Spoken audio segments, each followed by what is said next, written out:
Well, I was serving as a liaison officer between the New Zealanders and the Armoured Brigade, 22nd Armoured Brigade, commanded by Brigadier Fisher of the 12th Lancers. We were on the Rewisett Ridge.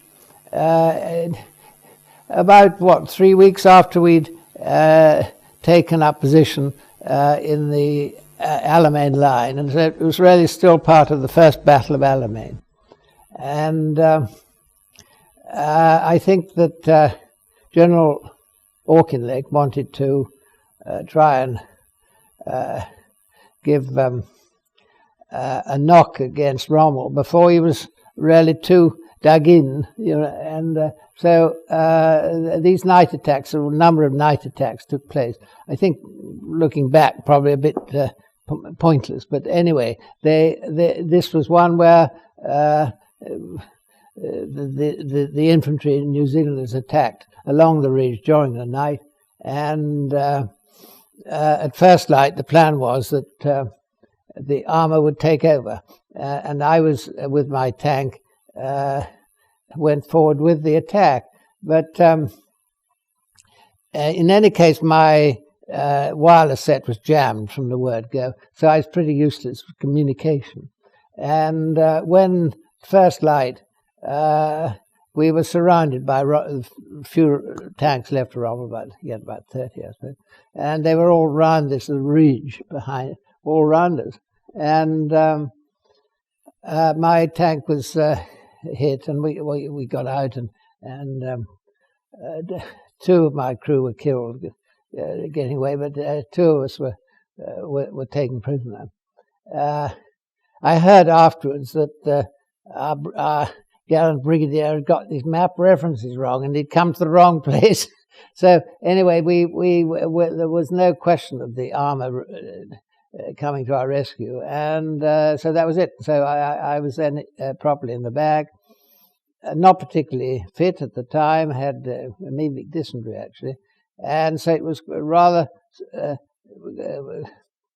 low morale and rather physically unfit situation I found myself in, being carted to Benghazi by lorry. On the way, we hadn't got very far when we came to Mersmatru, where we were installed in the prison camp, which we'd created for ourselves some months, a year or so earlier. And so there we were when a truck arrived with instructions to take me back to Martin Bagouche for an interview by the Italian intelligence. And so I was put in with a stooge at Martin Bagouche, and I was sort of pumped really for information for a couple of days, something like that. And they got really. I simply say, "You're a rather nice chap, this stooge." He was quite. He knew a bit about London and London life and who'd won the Derby and all that sort of thing. So he's quite good company. But whenever we got onto a dicey subject, I said, "Well, I think there may be a dictaphone in here," and I, just switched off.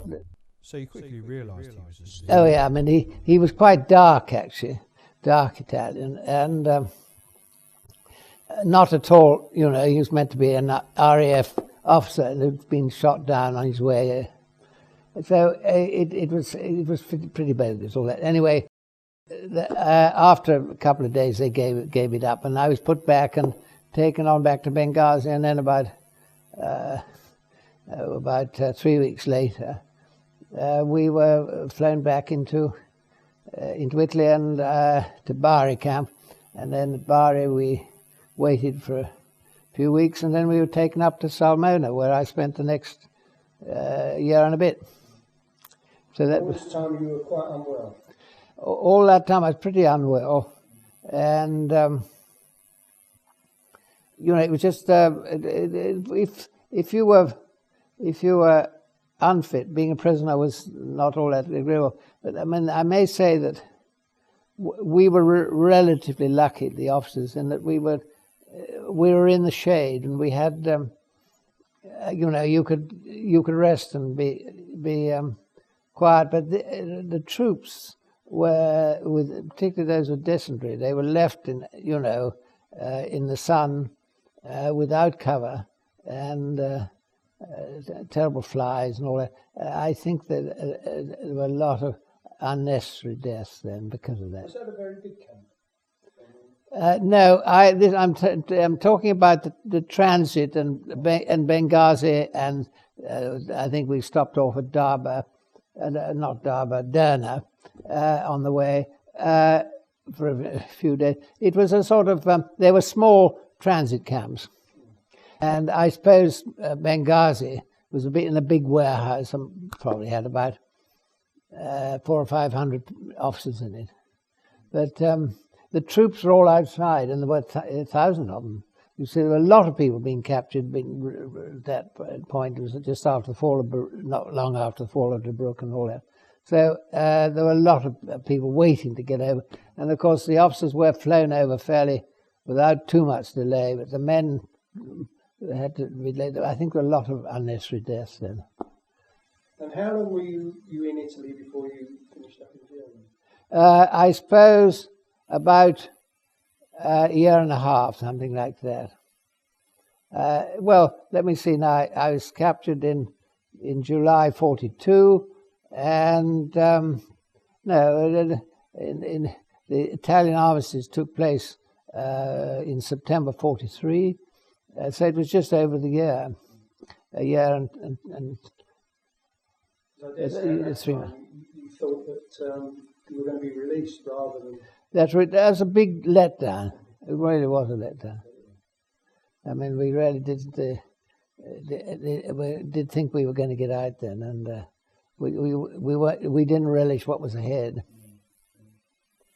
But then you were taken to Germany. And we were taken up to Germany over the Brenner, and we stopped off for a few days at a place called Moosburg, just outside Munich, where I did have a chance of escaping, and I was going to escape. But unfortunately, we got moved that day, and the chap who actually took my place did get home and wrote a book about it, Horn Pigeon.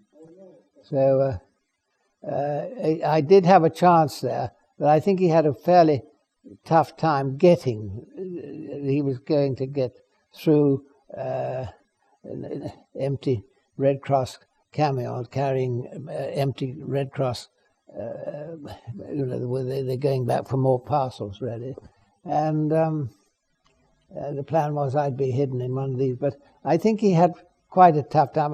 With my dysentery, still not right. I think I'd have probably had quite a difficult time. So anyway, from Moosburg, I was then, we were taken up to a place called Hadamar on the Lahn.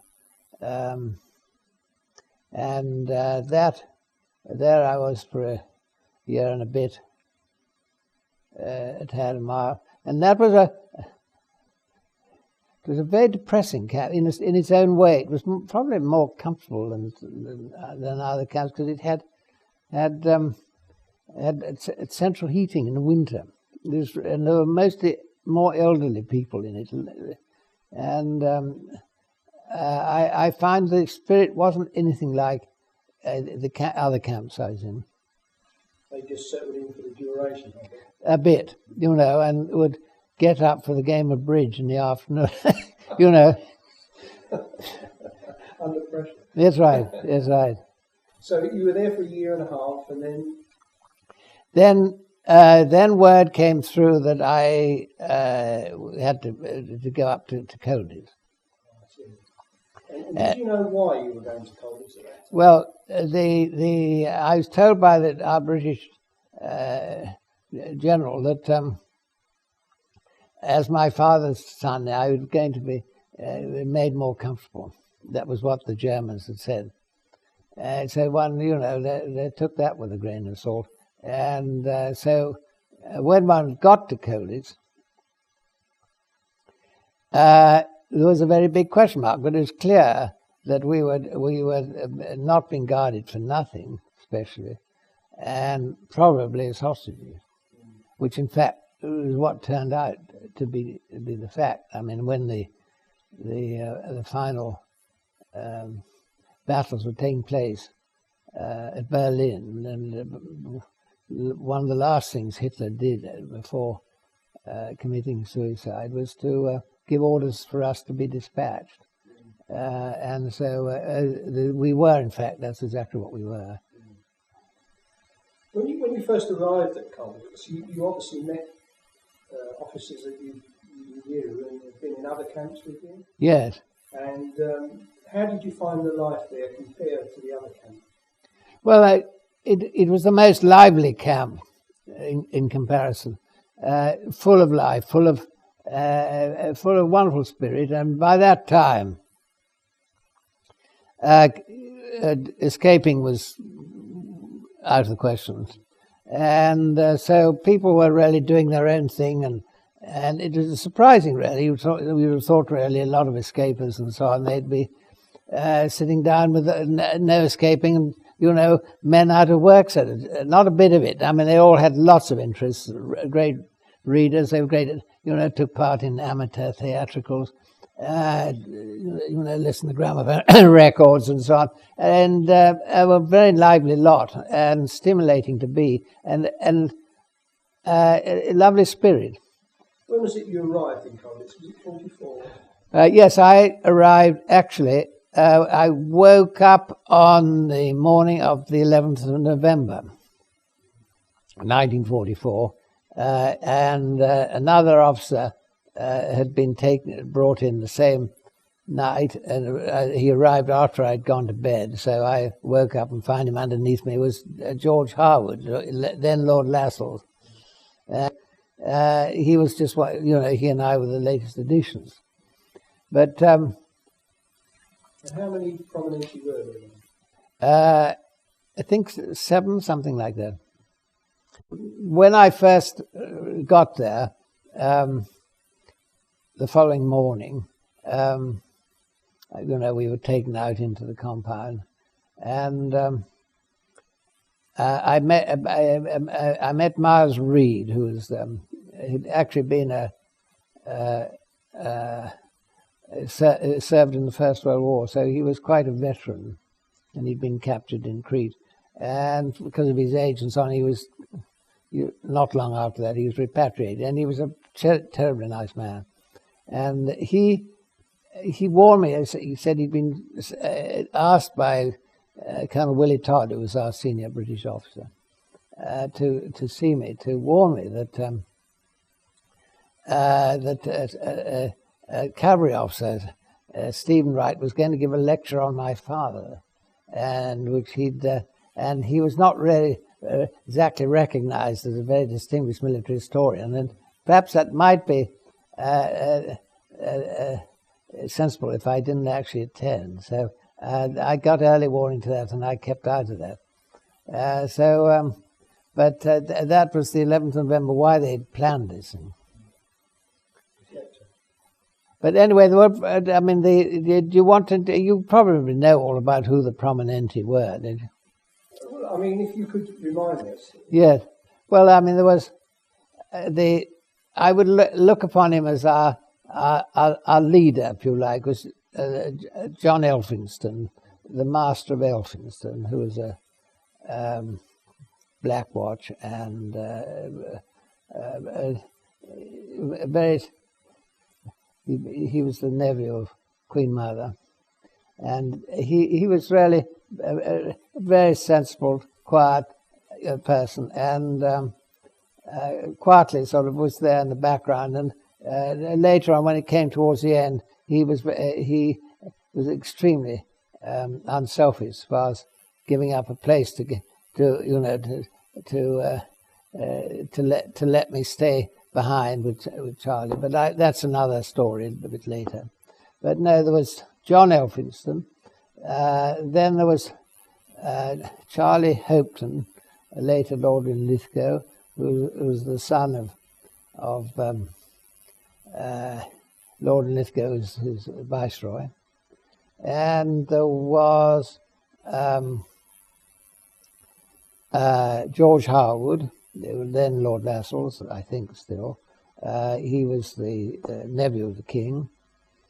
And then there was Giles Romilly, who was the nephew of Mrs. Winston Churchill. And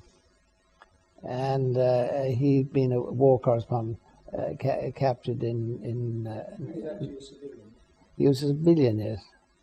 And a very unmilitary person, but a charming, dear friend.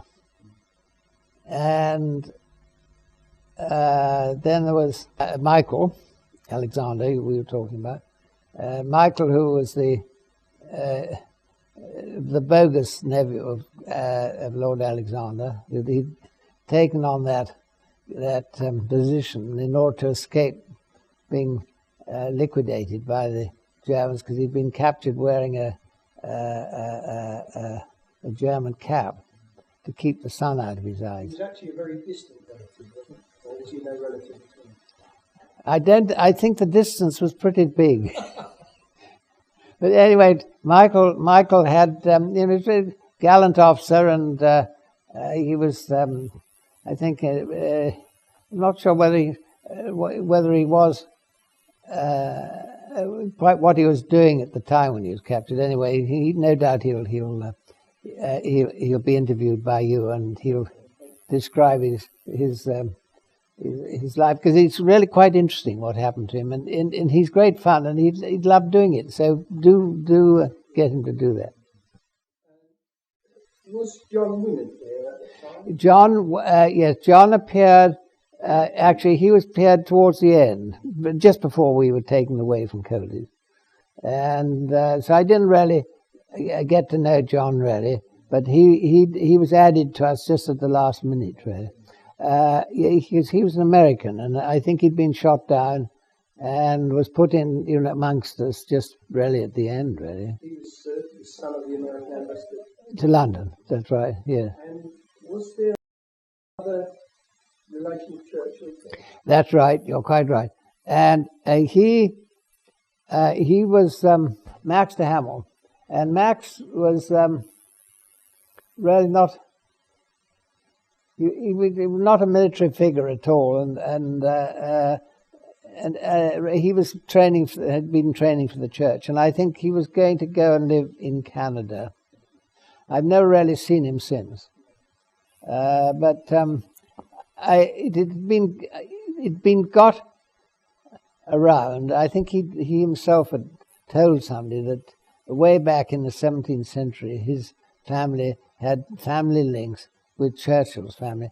A very, very far-fetched affair, and I think his relationship with Churchill was pretty.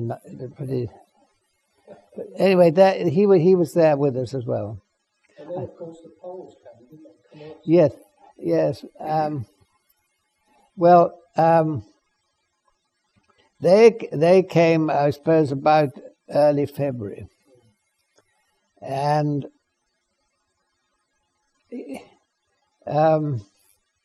General Paul Komorowski was the leader of the Warsaw Uprising. And he'd been a cavalryman. He jumped at Olympia before the war and so on. He was a very quiet, nice Pole. And he had, I think, 2 staff officers with him. and they were put into one of the rooms we'd been occupying, and came back with us, so that they finished the war as Prominenti. But I think they not long after they appeared at Colditz, the German intelligence, plus I think a representative of the foreign office, German foreign office, came to see him to see if they could pressurize him really into getting some of the members of this uprising, still underground, quite a lot of them, to send out orders for them to give themselves up. And of course, General Ball refused that absolutely outright, and there was no good about it. But I did at that time take the chance to I spoke German fairly well, and I talked to the German diplomat and I tried to find out, why we were there and whether they would be certain not to hand us over the drop of a hat to the SS. But I got precious little out of them. As a Prominenti, how was your routine different to the ordinary prisoners? Yes. Well, there was very little difference, really. I mean, I think we had to be locked up in our own sort of little wing, about 8 o'clock at night, 8 o'clock in the morning, something like that. And apart from that, then after that, you just mix, and at Colditz we had sort of a mess where we made cooked our own food for that particular mess with such food as was available from the Red Cross parcels and so on. And so we had a little group of our own, I think roughly about 4 to 6 people in a mess. And so, I mean, our routine, we just went over there, and there was a big room where this mess was, and we just moved around the cabin as we wanted. The only thing we weren't allowed to do was to go take any exercise in the exercise area where people could go out and play football. We weren't allowed to do that, so in lieu of that, we were allowed to go once a week, perhaps, or perhaps a little, but on special walks. And we had, in the company of a Feldwebel and 2 other gentlemen carrying Tommy guns, we set off for a few miles hike around the local landscape, and I found that marvelous. And my fellow Prominentis didn't always do it, actually. In fact, I only remember Michael actually going out with me ever. The others didn't seem to want to do it. I don't know why. You'd have thought somebody like John Elfin, who was a great countryman, would have felt the need of that. But anyway, they didn't seem to. And that was a great, for me, a great boon. But no, the ordinary routine was just, you were absolutely free to, you weren't, apart from the appels, 2 appels mostly a day, in the morning and evening. Apart from that, you were really free to do exactly as you wanted. And I spent quite a lot of the time drawing and painting. Those appels, were the Prominenti kept separate during the appels?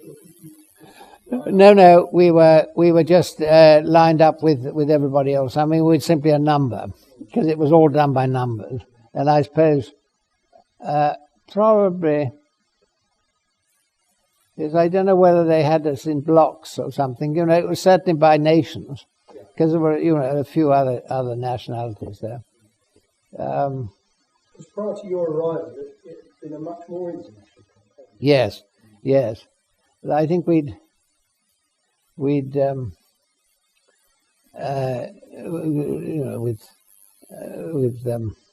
more people being be shut up specially. The more British needing it, and the others went off elsewhere. But one final edition, of course, it happened in I suppose towards the end of February. We had an influx, an enormous influx, about I don't know how many, several hundred Frenchmen, French officers. Did they stay there right until the end? They stayed. They were still there when we left. Yes. But you left. We left 2 or 3 days before. Oh yes, we left. We left 8th of April, something like that, and I think the French was still there then, and the camp wasn't liberated. I don't think for another couple of weeks at least until after that. When you got to Colditz, there were 1 or 2 other artists there. Yes. Did you work with them at all? Not really, not at Colditz. I didn't really. I'd done quite a bit of reading, and I'd had an important link with a Canadian in Italy, where he did know quite a bit about the traditional way of constructing painting and putting down paint meaningful as paint, rather than as simply representational. And so he did understand a bit about composition and to go about composing a picture. And by talking to him, I learnt an awful lot. And of course, I read quite a lot of books about it. We were lucky to get a few books in the Red Cross Library. And so by the time I went to college, no, I think the only person I talked to about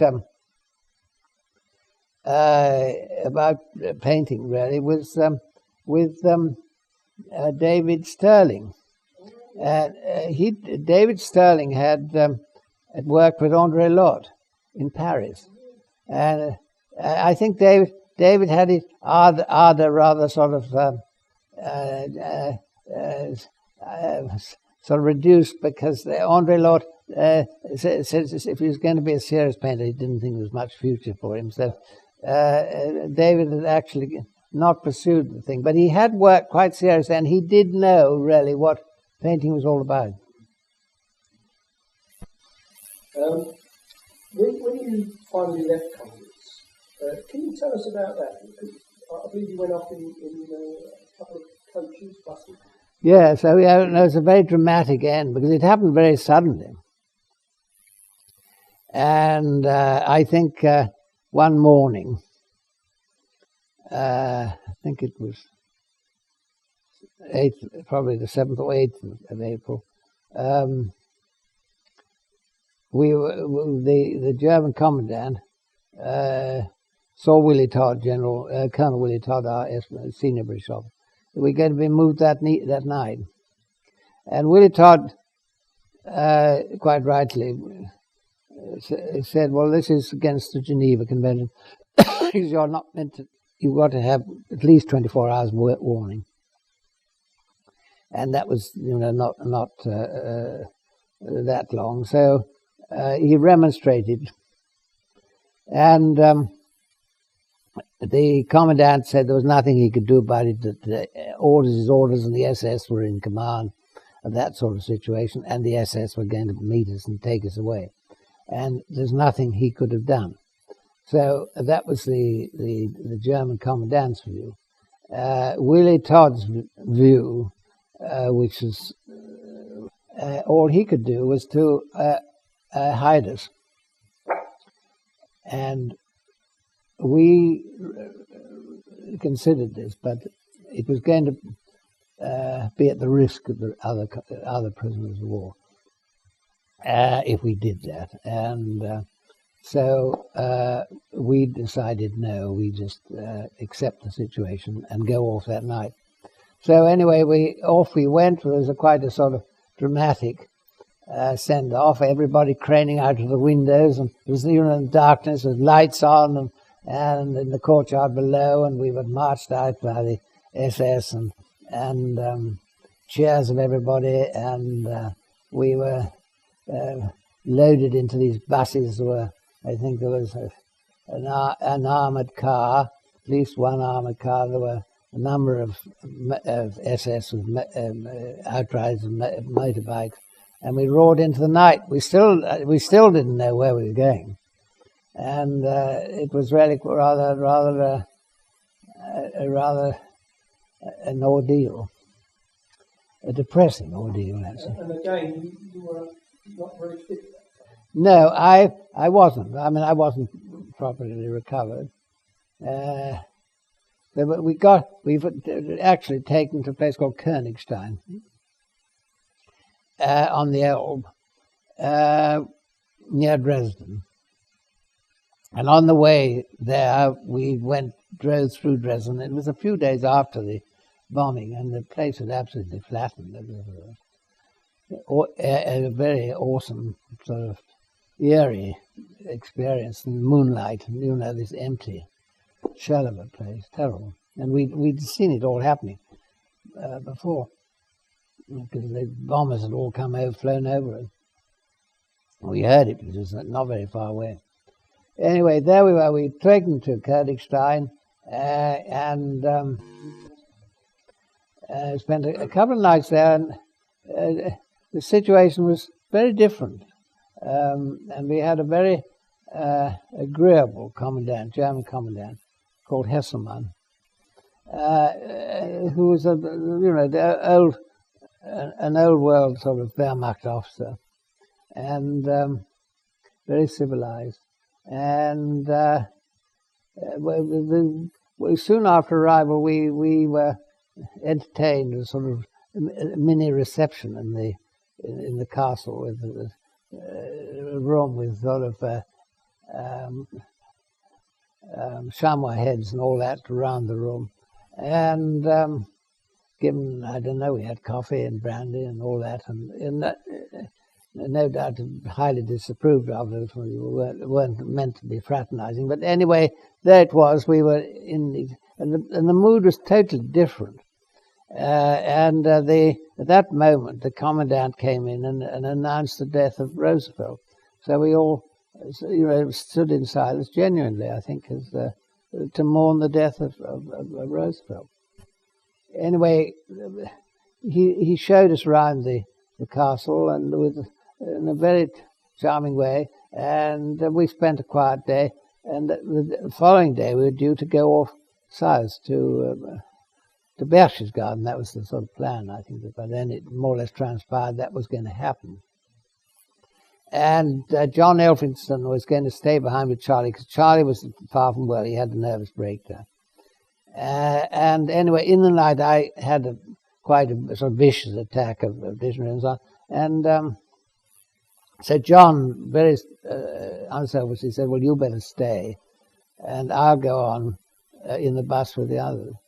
And so the others all went off in the bus, and Charlie and I were left behind, really an enormous sense of relief, because at that point it looked as if we were going to stay up there and the rest were going down to this last roundup at Berchtesgaden, where we would be duly liquidated, which was what the plan was. And those that went south really were, the man called Berger, I think General Berger, with strict orders from Hitler to shoot them.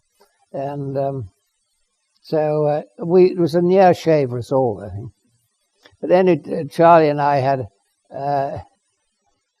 a week or two waiting in the in our room in Königstein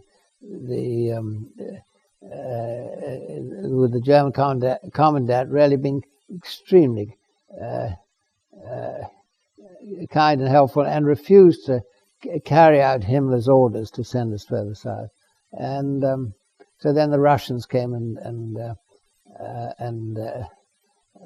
liberated us in a fairly Russian-like way. And then we had quite a difficult situation there, because we were trying to protect the Germans from the Russians. Our French friends, there were a lot of French generals in the camp, and they for various reasons, they weren't particularly keen about helping Hesselmann. So Hesselmann and Frau Hesselmann and so on relied on us to protect them. And I think it was only afterwards, sadly, that in spite of all his help to us, Hesselmann was arrested for a war crime he hadn't been responsible for. One of the French generals being taken out and shot, I think in response to Giraud escaping and all that. And actually, Hesselmann he'd been unwell at the time, had been out of the camp, and it was done by the SS, and it's one of those things he has got.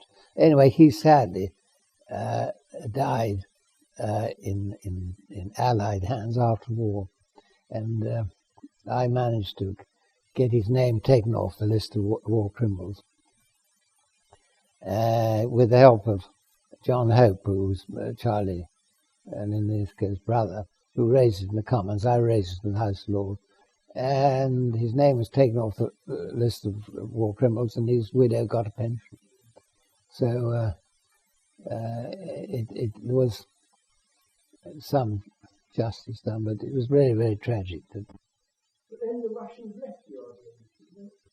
The Russians they're like gun dogs, you know. They just dropped us, goodness. And so we then had to wait for a couple of weeks or so until the Americans sent through a task force for us. But we were able to see the Russians, they're fairly undisciplined lot. If you read this last book about the fall of Berlin, it's a very interesting book. It's worth reading, and just came out the other day. And the downfall of Hitler, it's called. But it paints quite a rather true picture of the Russians. But anyway, they were. I like to think that they were behaving pretty bestially, undisciplined. They were not cruel in the way that SS people could be cruel. And after all, they had come all across, Russia to finalize the thing, and it was thanks to their efforts, very largely, that we won the war.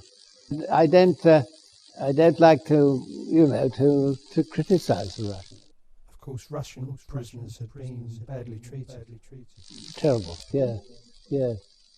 And a lot of it, with orders from the top, and Hitler just carried away by his own emotions, and he always wanted to keep on the right side of the British. And on the whole, I think they're pretty fair in their treatment of it. So the Americans eventually came along and got you from Königstein? They came to Königstein, and Charlie and I set off in an armoured car, actually, and all the French, at least half of the French generals, were sitting up in sort of troop carriers, and being well covered in dust, poor generals, and we were taken back to Chemnitz. And the night before, there was a splendid moment when the Hesselmann handed over to me his ceremonial dagger, which I have here upstairs. And I'm rather, it's a sort of something I'm quite significant to me, and it's there and will be there, I hope, for future generations. I wonder, can you tell us anything about your trip home? Yes, that all happened very easily and quickly. We were taken by, I suppose, American Air Force back to Brussels, and from Brussels home we had to get a change, and we managed to get an ambulance plane to fly Charlie and me back to a place called Amney in Gloucestershire. And that was all happened fairly easily. I remember on the Brussels aerodrome, we in our flight from Chemnitz was one of the two Dutchmen, General Winkelmann, who was been Commander-in-Chief of the Dutch forces, and General Forst van Forst, and they were doing their best to sort of hitchhike, get an airplane, take them back to Hague. And the RAF chap who they were sort of trying to sort of pressurize and take them, and all these chaps said, "Where the hell's the Hague anyway?" So I can't remember what happened to him, but them. But anyway, we managed to get somebody to take us back to Gloucestershire, and so I then fell in.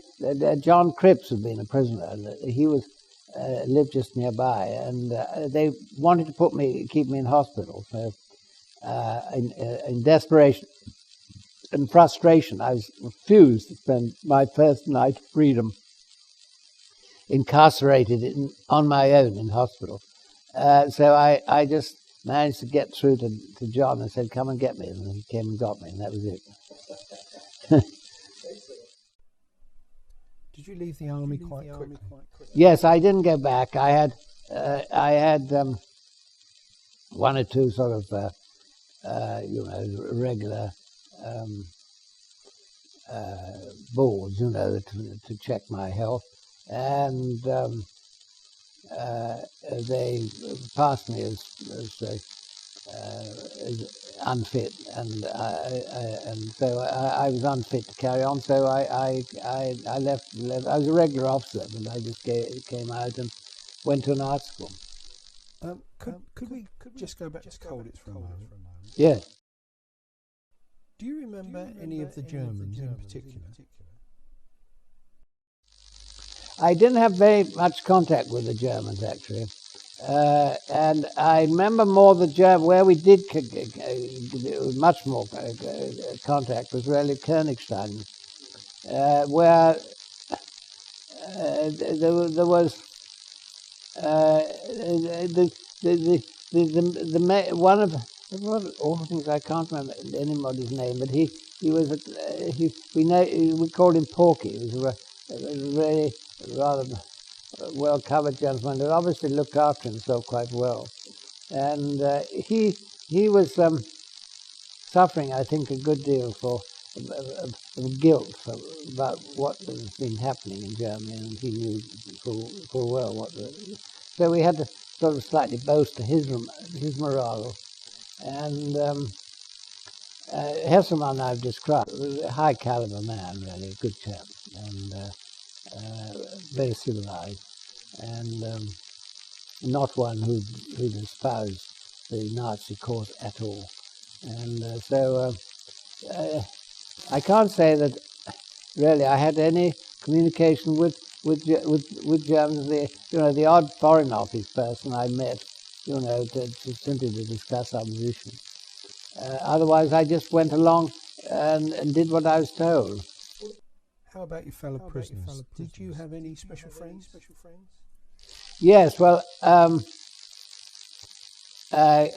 mainly I think in Colditz really was with Giles Romilly. I was a great friend of, particularly a great friend of, and I was his best man, and he was my best man. And Giles, well, I was very, very fond of, and unfortunately, his life didn't go very well afterwards.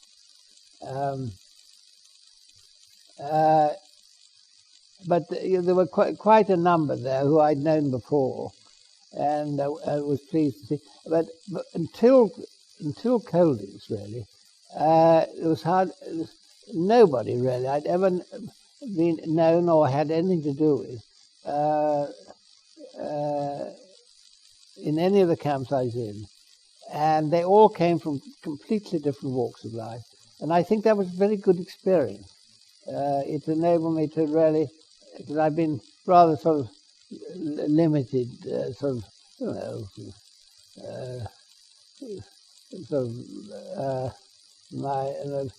been to public school, and here at home one was fairly sheltered with not really knowing how everybody lived and worked in the rest of the country. So I think that did open my eyes quite a bit to understanding and feeling what how other people's personalities and minds work. And I think I had two particular friends, well, one or two, but René Cutforth, who after all became a distinguished BBC correspondent. He was a wonderful, amazing character, actually. I've described him in my book quite a bit. He probably, and I shared puzzles with him for a while. And anyway, he was a very good companion and great fun. And then I also knew another correspondent called Patrick Cross, who was quieter and rather less greedy over the Red Cross parcel contents. and Eddie Ward was another correspondent. So we had a little group, and they were really good companions, and that was carried one through for quite a bit, and through one's time. Do you think your experience as a prisoner of war had anything to do with your decision to press ahead with your painting after the war? Well, I think that the fact that from the word go, when I think I described in the book, I remembered some words of a chaplain in my regiment called Humphrey Guinness, who a polo player and a man of great character. Anyway, Humphrey had said, well, he'd known somebody who'd been taken prisoner in the First World War, and every day he used to spend a lot of the time knocking a tennis ball up against the wall, and afterwards he came back and became a Wimbledon player, and therefore, he hadn't been wasting his time. And I remembered that, and so I went on just practicing, and whatever was at hand, pencil and bit of paper and all that, just drawing, and then reading a bit. And then gradually I got a few paints and so on, and I did a lot of people's portraits. So I didn't waste my time, and I developed this faculty, and I had done it before the war, and I'd known I had this particular talent, so I developed it as a prisoner. So I think that when I came out of prison camp, it seemed to be the natural next thing, particularly if I was not going to go on in the army, to go to an art school and develop one's talent a bit there. And of course, it all fitted in until I had to then come back here and help to get this place on the road properly. I believe Bemercide was used during the war. Yes, Women's Land Army. But the first year we had the Royal Blind Asylum, blind children from Edinburgh, and then after a bit they realised that Edinburgh was not going to be much of a danger target, and so they took them back, and the Land Army came here. So this room we're in was a lot of beds, and there was partitions and so on. There probably, I don't know how, probably about 15 young ladies in here. And they work locally? Well, that's right, or in the farms round about. So, but the place had, I'd actually, it had been rather let down with my cousin, although Bemercide had been bought from a cousin, and given to my father after the First World War, keep it in the family and so on. The farms were not part of the gift, and I managed to buy the farms from that cousin's son in 1914. So when I came back, they had been very badly let down, and there was quite a lot of work. It was funnily enough, the person who helped me to organise and do what was needed. I mean, none of the cottages had bathrooms or anything like that. I mean, it was very terribly let down, and the fields hadn't got water laid on and so on. So there was a major development needs. And the land agent who I used for advising me was a man called Guy German, who'd been a senior British officer in Colditz. So, you know, old Colditz people's mafia. Yeah. You know. Well, sir, I think that's about as far as we can go. Well, thank you so much for your time. It's been really interesting. Not at all. It was a great pleasure and nice to I can't say it's not painful sometimes, but you know, I don't think it does you any harm to think about it a bit sometimes. And I had many good experiences from it, and many good friends, and I think Colditz far in a way outshone the other camps in the way this wonderful spirit. Thank you very much.